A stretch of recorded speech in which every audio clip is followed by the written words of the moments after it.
മുമ്പ് ഒരു പെൺകുട്ടിക്ക് കിട്ടിയ വെളിപാടിന് മുമ്പിൽ ലോകം നിശ്ചലമായി. അതെ, ഇതാ ഞാൻ കർത്താവിൻ്റെ ദാസി എന്ന് അവൾ പറഞ്ഞ നിമിഷം, ആ നിമിഷം സ്വർഗവും ഭൂമിയും ഒന്നായി തീർന്നു. പ്രിയമുള്ളവരെ, ഈ പെൺകുട്ടി തൻ്റെ ജീവിതത്തിലെ ഒരവസരത്തിലും പുറമേ നിന്നുള്ള പ്രശംസകളോ ആൾക്കൂട്ടത്തിൻ്റെ കയ്യടിയോ ആഗ്രഹിച്ചില്ല. അവളുടെ ഏക ആഗ്രഹം ആത്മീയ നിശബ്ദതയിൽ ദൈവഹിതം നിറവേറ്റുക എന്നുള്ളതായിരുന്നു. അതുകൊണ്ടാണ് മറിയത്തിൻ്റെ ജീവിതം ഒരു സാധാരണ സ്ത്രീയുടെ ജീവിതമല്ലാതെ ദൈവത്തിൻ്റെ കയ്യൊപ്പുള്ള ജീവിതമായി മാറിയത്. വിശുദ്ധ മാതാവിൻ്റെ ജീവിതം ക്രിസ്ത്യാനികളായ നമ്മെ പഠിപ്പിക്കുന്നത് യഥാർത്ഥ സന്തോഷം പുറത്തുള്ള ബഹളങ്ങളിലോ ആഡംബര ജീവിതത്തിലോ അല്ല, കൃത്യത നമ്മുടെ ഉള്ളിലുള്ള ദൈവ സാന്നിധ്യത്തിലാണെന്നാണ്.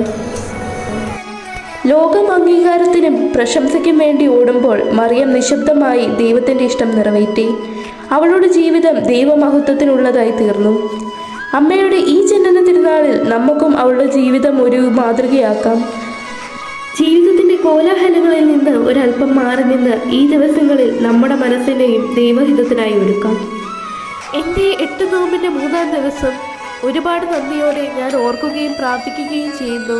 പരിശുദ്ധ മാതാവിനെ കുറിച്ച് എനിക്ക് അറിവുകൾ പകർന്നു തന്ന എല്ലാവരും. ആശംസിക്കുന്നു നല്ലൊരു ദിവസം.